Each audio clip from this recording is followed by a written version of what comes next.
Hey everyone, welcome to the Detox Your Body with Ayurveda Bootcamp and Ayurveda Everyday with Talya. It is day 3 of the Detox Your Body with Ayurveda Bootcamp, and I'm so excited. I'm so excited that you're here. I'm so glad that you're taking the time to prioritize yourself and make this bootcamp a priority in your life. And just FYI, because I know how it is to want to participate in these cool online events and be like, yeah, I'm totally going to do it. It's only, 45 minutes a day. And then life happens and you're like, I'm missing it. So we're going to keep the boot camp open until Friday, October 4th. So I just want you to know, like, if you're feeling pressured and you're trying to cram everything in this week, like, it's okay to slow it down a little bit. You have an extra week beyond this one to catch up on all the lessons. And that being said, of course, I recommend that you continue to carve out the time to make yourself a priority. If this is really important to you, learning how to nourish your body and detox your body outside of certainly outside of the whole Western medical system, but specifically in the realm of Ayurveda. So yeah, today's day 3. Day 4 is tomorrow, which will also be exciting. But today's lesson is about fire. And, every day I've been showing you the different fingers that are associated with the different elements. So I don't really want to flip you off. It's your middle finger is the fire finger, but isn't that interesting that that is universally the finger that people use who don't know Ayurveda to show anger and frustration, to express their anger. People actually do use their fire finger. And when I first learned that, I was like, that's crazy. But really, Ayurveda, you want to think about it this way, like, it was developed by human beings who were meditating on nature, and they were sitting in silence for long periods of time and looking at how the macrocosm of nature can be found within the microcosm of themselves. And so it was born of this self-awareness of how the elements live in our own bodies. It's very deep, very profound, very vast, which is why this boot camp in many ways is just barely skimming the surface of all there is to Ayurveda. But, we've got to start somewhere. And I think that a lot of the information in this boot camp is relevant even if you've been studying Ayurveda for a few years, even if you're a practitioner, because I know for me, I've been studying Ayurveda for 18 years and it never gets old. I mean, never. So I'm always learning because just so many different ways to absorb, assimilate, and express this education. So I'm hoping for you that you just get so much out of this boot camp that you're just totally jazzed about Ayurveda and can't wait to take it deeper. So today's lesson about fire, I recommend that you take notes. You've got a very cool handout in your day 3 email that you should have received this morning. If you did not receive your email, I do need to say this again because it's been a thing. Me and my team are like, we're not really in control of the technology in a bigger sense. We're doing the best that we can. And some of you are like, I'm not getting my email. What's going on? So you've got to check your junk folder, your spam folder. If you get Gmail, you've got to check your promotions folder. If all of that doesn't work and you've even registered for the boot camp twice, just to make sure that you entered your email correctly, then please contact my beautiful assistant, our community manager, Danielle. Danielle's email address is support@Talya's Kitchen, and it's all over our Facebook group. It's in every daily email, although if you're not getting the emails, you wouldn't see it there. But contact her, and then she can go behind the scenes and help you. Okay, that being said, take notes, because your daily email this morning has some really cool information, but the video lesson today is I'm going super in depth, and it's not written anywhere, so you'll want to take notes. Okay, so today you are going to learn why digestion is your most valuable asset and what you can do to nurture your digestive fire. I've got my notes here, that's why I'm looking down. We're going to talk about metabolism and how you can awaken yours because yours is unique. We're going to take an in-depth look at the element of fire, which I'm so excited about. You're going to learn the most important thing you need to know to detox your body with Ayurveda. And we're going to also take a deep dive into the 6 tastes of Ayurveda, which, you know how on day 1 I said that the language of Ayurveda is basically inside of the doshas, and the way that we talk about the doshas, Vata, Pitta, and Kapha, and what those doshas represent, which, spoiler alert, I've already said this, but they represent the elements, and the elements always represent what's called gunas, or qualities. So, fire is hot. That is a guna or a quality of fire, for example. Therefore, it's also a guna or quality of the Pitta Dosha. But Ayurvedic nutrition and the tastes, actually, the 6 tastes are sort of the language of Ayurvedic nutrition. So we're going to do a little deep dive into that and help you use those concepts to awaken your metabolism, which is the theme of today. So our mantra for day 3, every day we have a different mantra. The overarching mantra for this boot camp is you matter and your health matters.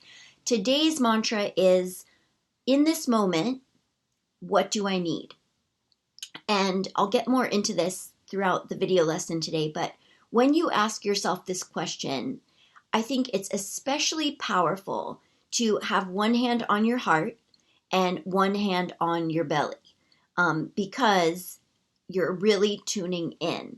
And when you actually bring in the element of touch, which takes us back to the air element from yesterday, you are getting an even deeper read on your pulse. And that's what you want when you're asking yourself, okay, in this moment, it's a brand new moment. What do I need right now? Okay, so here we go. Detoxing is always, no matter what season that you are detoxing in, it is always synonymous with your liver and your blood being detoxified. This is because your liver is the chemical processing factory of your body. It has to process everything that comes in, and I mean everything. So everything that you eat, everything that you smell, everything that you look at, everything that you read. This is actually, and this is just like kind of a personal theory, but this is why I feel like pornography is has such a powerful effect on our psyches, because the liver has to process it, and the liver is the organ that also rules the emotion of anger. So anyway, there's so much I can say about this, and there's so much I do say about it in my other courses, but I'll leave it at that. What I want you to know today is your liver is the CEO of your body, the head honcho, the big cheese, right? It really does so many jobs. And it's a fire organ. It's ruled by fire. It's ruled by Pitta. Now, eyes are also a Pitta, they're not an organ, they're a tissue, but eyes are on the same channel as the liver. So fire is not only about your liver, it's also about your sight and your vision and your ability to have vision. And great leaders are usually people who have an amazing vision. And this is part of what makes Pitta predominant people such good leaders, because they are natural leaders. So when we talk about fire, we're talking about Pitta, eyesight, vision, liver, muscle, metabolism, digestion, spleen, stomach, all of it. These are all organs and tissues that are ruled by the Pitta Dosha, and so fire plays a really big part. Now, the reason why I'm saying all this is because there's a direct correlation between the strength of your metabolism and your liver health. So when you detox your body, especially with Ayurveda, you are strengthening your liver's capacity to detox, which means you are strengthening your metabolism. They go hand in hand. And in Ayurveda, when we're talking about metabolism, we always have to be looking at digestion, because digestion is at the root of who you are elementally, first of all. If we're really, really going to the root, it's the core of how you feel. It's at the core of how you feel. And it's not what you eat that counts, it's what you digest. So that's why everything in Ayurvedic medicine and Ayurvedic nutrition, it's about what you can digest. This is why we go into the doshas. This is why we go into all this detail around food and herbs and drinks and nutrition, because it's one thing to just say like, oh, just eat healthy. Like in Ayurveda, that doesn't mean anything, because healthy eating is going to be something different for each person based on what that person can digest. And what you can digest is not just your digestive fire. It's also, where are you in your life cycle? Where are you hormonally? What other symptoms are you dealing with that may be putting a dampening, have a dampening impact on your metabolism, or might have your metabolism running so hot that you've got a different set of problems. So I'm going to dive into that with you in today's video lesson. And go ahead and just type into the comments what you're hearing, what you're getting out of this video lesson so far, because this is a really big day, and you're going to be digesting a lot. So I want to give you the opportunity to, in the comments, like just kind of be like, yeah, what am I getting out of this? Like in this moment, how do I feel? What am I hearing? So go ahead and type into the comments anything that's like an aha for you. Okay, so we're going to first go into digestion. And we're talking about digestive fire and elimination. So in your email this morning, I gave you a little, or is it in your email? It might be in your PDF. I don't remember now, but I gave you a little rundown on how the different doshas, Vata, Pitta, and Kapha, their tendency of how they digest and then how they eliminate, because digestion and elimination are two separate, or metabolize really is digest, and elimination is something a little bit different. So your digestive fire is called your Agni, Agni. That is the Sanskrit term for the strength of your digestive fire. And when we talk about Agni, we are talking about like how well are you able to burn the food that you eat. It does tie back directly to metabolism. And Agni, digestive fire, is measured by strength. It's measured in terms of like how strong is it, how weak is it, how hot is it, how cool is it. It can be too hot, it can be too acidic, which is when you're burning too hot, these are the kind of symptoms that you might see. Is you would have loose stool or diarrhea or burning stool. You might have an ulcer or a hiatal hernia. You would have acid reflux potentially. This would be when your digestive fire is too hot.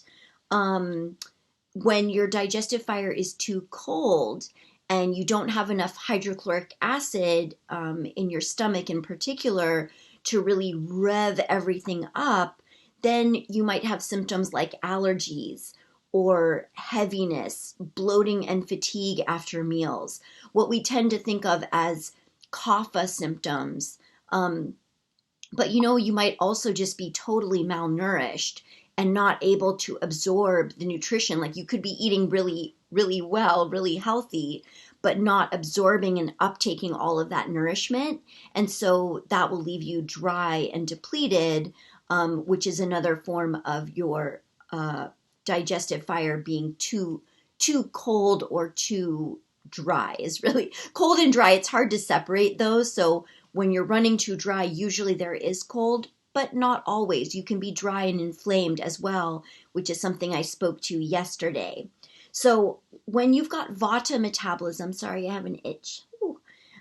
When you have Vata metabolism, you tend to metabolize your food really fast, which means you eat a meal and then you're like, God, 2 hours later, I'm already hungry. Like that didn't satisfy me. but your elimination tends to be really poor, meaning you might be constipated for several days in a row, or and by the way, constipation in Ayurveda is not having a bowel movement, as well as having to bear down in order to have a bowel movement. So skipping days is constipation. If you have, and that vata person, or sorry, vata digestion will tend towards, like I said, constipation, but also indigestion, gas, and often really painful gas, like some cramping might be involved. When you have pitta metabolism, you tend to have fast metabolism. So again, you eat a meal and you're like, wow, I really digested that really fast and I'm already hungry. And your elimination tends to be pretty strong. So in my experience, and this is not true across the board, but well, I'm like, how personal do I want to get with you? I'll get personal. So I'm Vata Kapha, right? And if you've ever studied anything around Ayurveda and relationships, this is something that Lisa Coffey teaches about, and I've had her as a guest in a couple of my summits. She was in the Life Changing Power of Ayurveda Summit last year. She speaks to how, we seek to balance ourselves in so many different ways through food, nutrition, herbs, spices, all of that. But we also do it in relationship. So as a Vata Kapha person, I tend to attract and be attracted to Pitta partners because I don't have a lot of natural fire. I have to work on building my own fire. That's like a life lesson for me. And I end up with people who have a lot of fire, and it's a big lesson for me.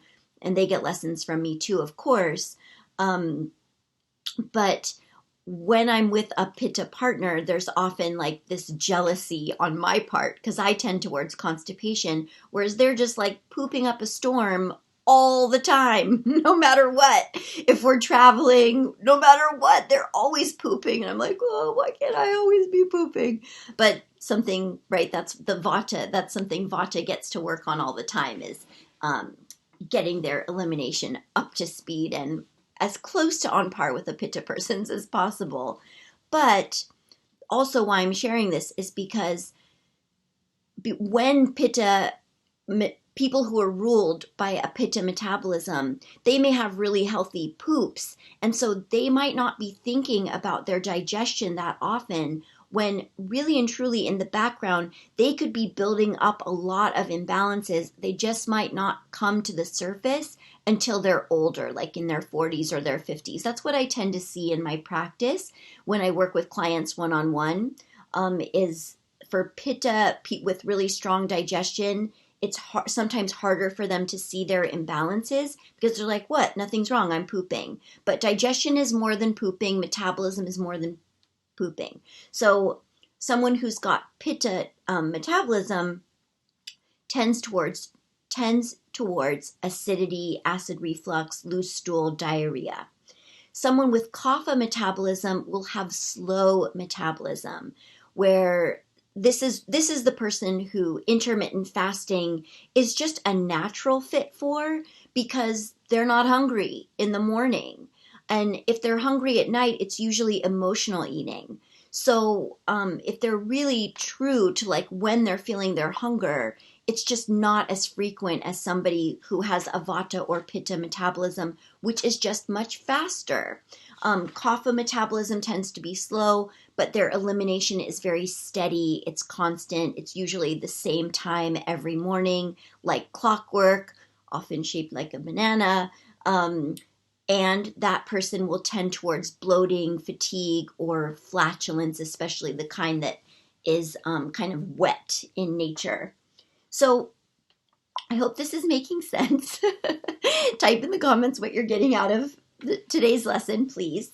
And also where you're seeing yourself in my descriptions. Again, it's not crucial that you know your dosha for this boot camp. It seriously isn't. This is just an exploration. You're just playing to be like, I tend towards constipation. Maybe my metabolism is vata. I'm going to explore that and experiment that with it for a couple of days, especially when I ask myself my day 3 mantra, in this moment, what do I need? And you keep coming up with like, what, I'm cold, I'm dry, like I'm thirsty. I guess, yeah, I need something that's going to balance that, which I'll get to in a few minutes. So, a couple other things about when I want to go back to talking about fire and digestion. When fire is out of control, it's too hot and it's kind of raging inside the body. That can be an emotional fire. So anger, frustration, resentment, a lack of trust, and it can be physical fire.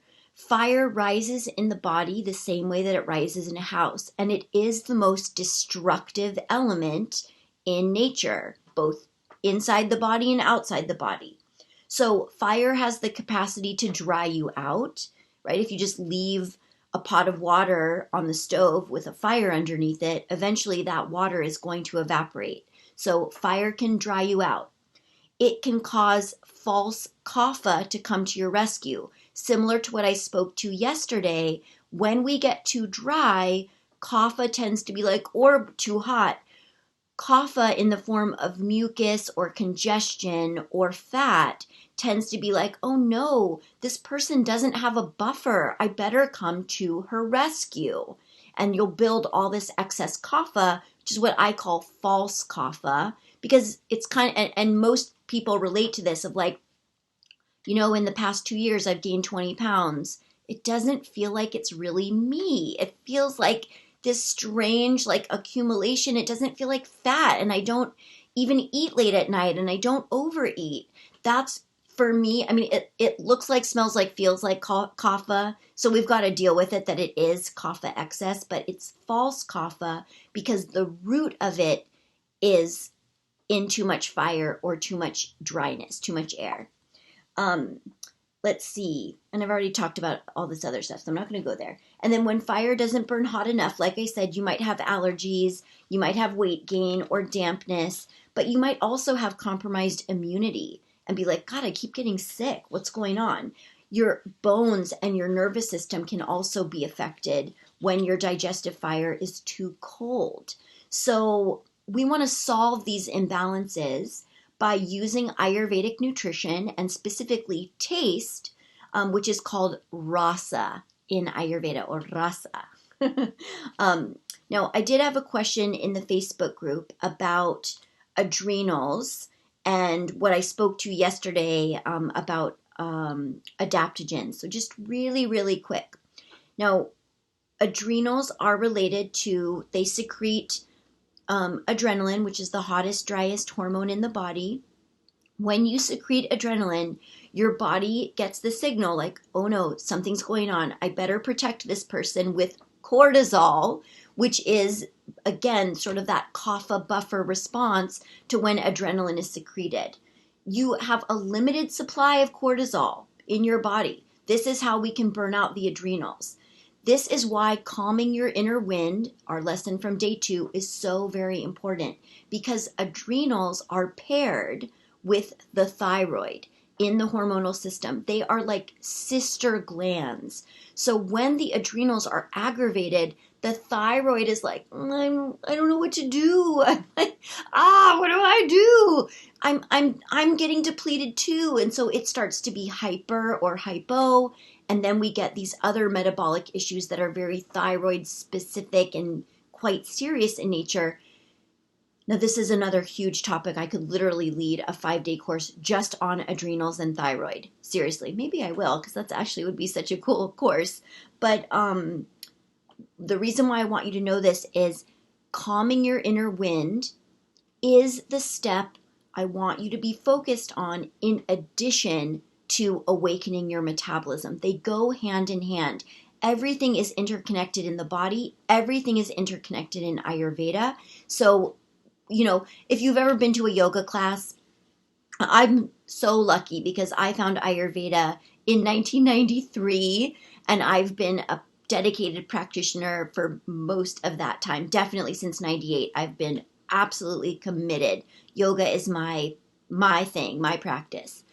And as you get better and better at yoga, meaning you get more and more experienced at feeling your body, your breath, your alignment, and you become more self-aware, you're able to be like, okay, I need to roll my inner thigh, externally rotate my inner thigh, and I need to rotate my lower abdomen in the opposite direction from my thigh.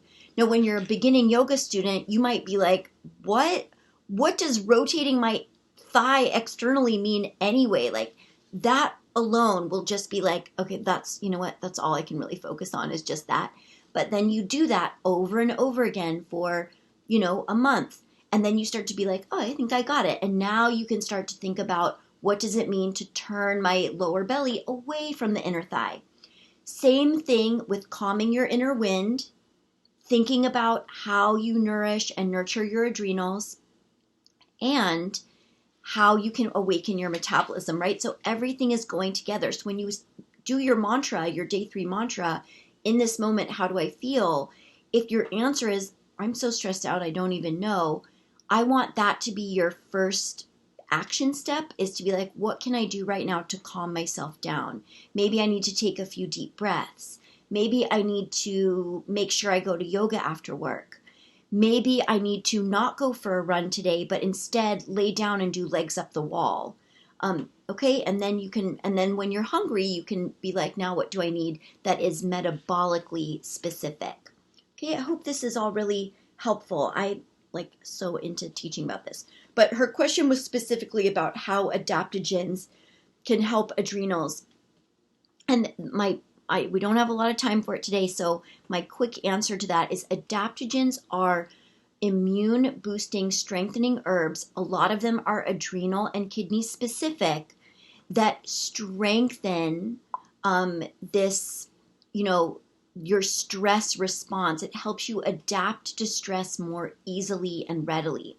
So I'm going to put in the comments underneath this video, and even in the description of the video, I'm going to give you a link to my shop where you can find the Anima Mundi adaptogen that I was showing yesterday. It's called Happiness. It's under Companies We Love in my on my website, in my shop. And I'm also going to give you a link plus a coupon code to one of my all-time favorite adaptogenic herbal coffee alternatives. It's called Rasa Coffee. So I'll give you the link to where you can buy Rasa Coffee and a coupon code where you can get 20% off. So look for that in the comments underneath this video once I'm done with the live, and it'll also be in the description of the video. So I'll make it easy for you to find.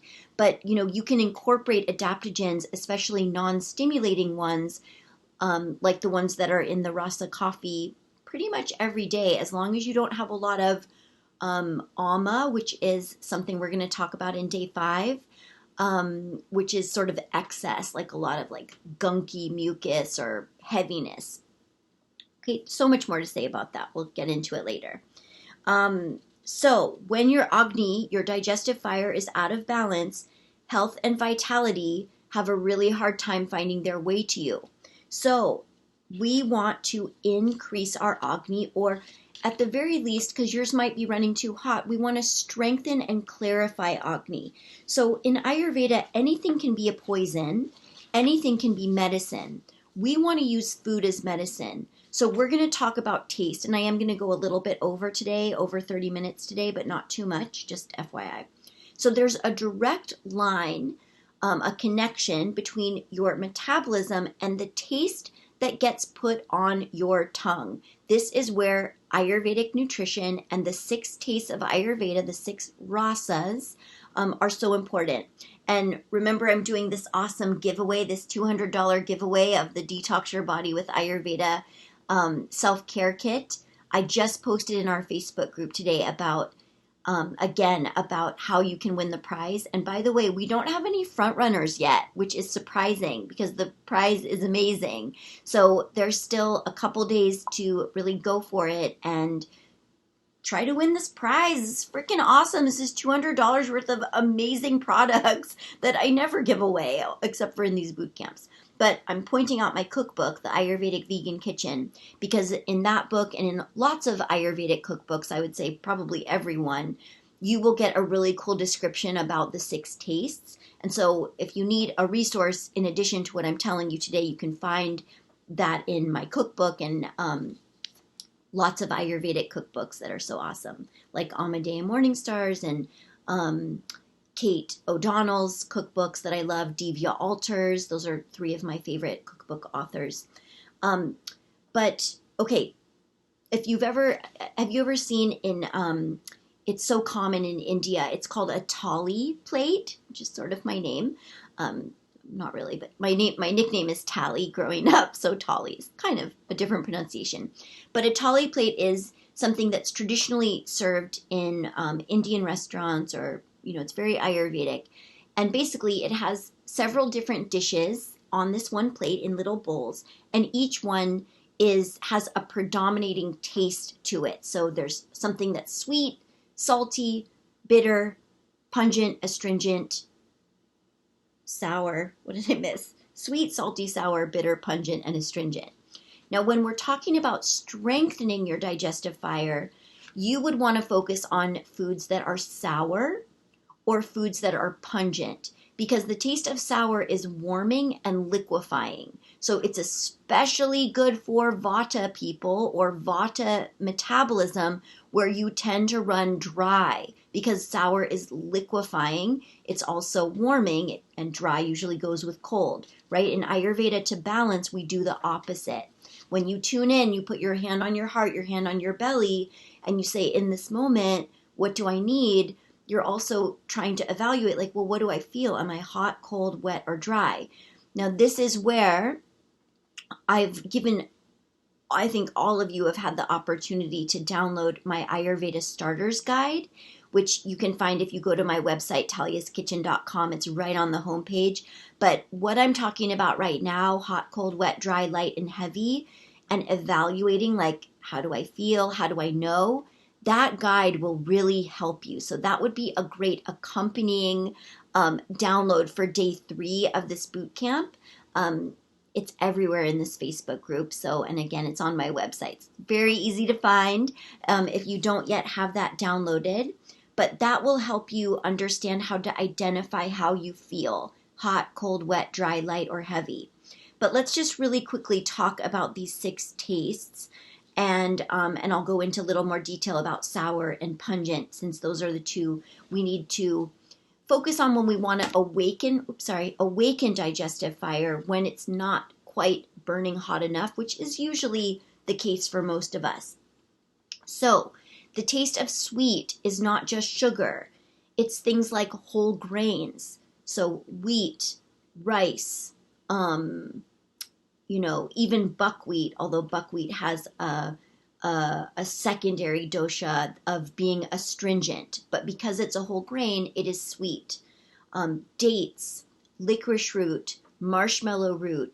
I could even put vanilla and cardamom in the sweet category. Okay, those are examples of the taste of sweet. And when they hit your tongue, the taste of sweet builds. So it's an expansive taste. This is why if we eat a lot of sweets, we get bigger, we get stronger, we get thicker. Some of us need that, some of us don't. Okay?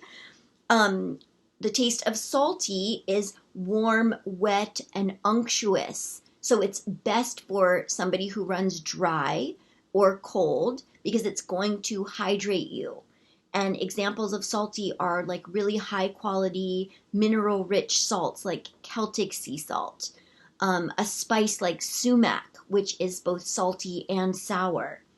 All kinds of seaweed, tamari, coconut aminos, celery, bok choy, zucchini. Now, this is really interesting. You might be like, what, zucchini's salty? I never thought of it like that. But the next time you have a little zucchini, maybe you've got some left over in your garden, taste it and really taste it. Like, meditate on what it feels like on your tongue, and you'll catch the salt. Examples of sour would be lemon or lime. So yesterday in the video lesson, I suggested drinking hot water. If you put lemon or lime in it, now you've added a sour component to it. You've made it even more specific to awakening your metabolic fire. Ume plum is another sour taste. All raw, fermented, cultured foods like raw sauerkraut go into the sour category. Same with amla berry or acerola cherry, which is something you'll find in a natural vitamin C powder. Bitter foods are things like aloe vera juice, dandelion root, coffee, although coffee is heating and so it's an exception to the bitter taste commonality, which is that bitter is cold and drying. So bitter taste is really great when you've got excess fire, because it's going to cool you down. Some of the spices that go with bitter would be like turmeric or even fenugreek. And then examples of pungent taste are mostly spices, but also spicy roots that grow underground, like garlic, ginger, onion, shallots, definitely cayenne pepper, basil, radishes are pungent. The pungent is one of my absolute favorite ways to increase digestive fire when somebody is cold and damp. So if you've got fatigue after meals, bloating after meals, the taste of pungent is amazing for you, life-changing for you. And then examples of the astringent taste include things like sprouts and red potatoes, hibiscus, pomegranate, grapes. And one of my favorite things to meditate on for the astringent taste is eating a red grape. Like if you just, and they're in season right now, eat a grape. The next time you're at the health food store, you've got grapes around, and just meditate on the taste, because astringent pulls excess fluid from your tissues and you'll feel like it's not sour. It doesn't make you make a puckery face, but you'll feel like, oh, it removed some moisture from your mouth, from your gums. And that's how you know it's astringent. Okay, so here, really, really quick, if you're too hot, you're going to use cooling spices. And this is all in your download for day 3. So I created for you a spices that serve you cheat sheet, where I break it all down. I give you some really cool lists of spices, and they're all specific based on what I taught you today, based on what balances each dosha. That's how I got the list of spices for each dosha. So just trust that. I'm going to ask you to trust me on that's how this cheat sheet was created. But if you're too hot, you're going to choose something like that's cooling, something like fennel seed or mint or coriander. So your homework today is to just ask yourself, how do I feel in this moment? What do I need? And then you're going to go into your kitchen or you might have to pop by the grocery store or your herb garden today and just play with even one spice. Now, some of you have lots of spices. You could play with more than one, but your job today is to explore the world of spices. Taste them on your tongue and notice how they make you feel. Notice how they affect your metabolism. So here's one more example is if you've been tending towards loose stool and diarrhea, that means you're too hot. So you would try the fennel seed. You would chew on a fennel seed, really with your teeth for like 5 or 10 minutes before you eat a meal, and then see how your meal digests. Does it digest any differently? Is your elimination changed? If you make a cup of hot peppermint tea and you sip on that with your meal tonight, does that make a difference in how you digest your food? Now, if you're too cold, you're going to be using pungent spices like ginger, cinnamon, or clove. If you're congested and you're really mucusy and phlegmy, you're going to use something that expels excess mucus like cardamom or rosemary or ginger. If you're too dry, you're going to use a spice that isn't too pungent, because pungent is hot and dry. You're going to use a spice that has some warmth to it, but also has some salty or sour liquefying properties like sumac or licorice root or fennel seed. Okay, so use the spices that serve you cheat sheet, download the Ayurveda Starters Guide, and share what you discover in our Facebook group. And I will see you tomorrow for day 4. I can't wait. Thanks so much for being here. Bye. Have a great day.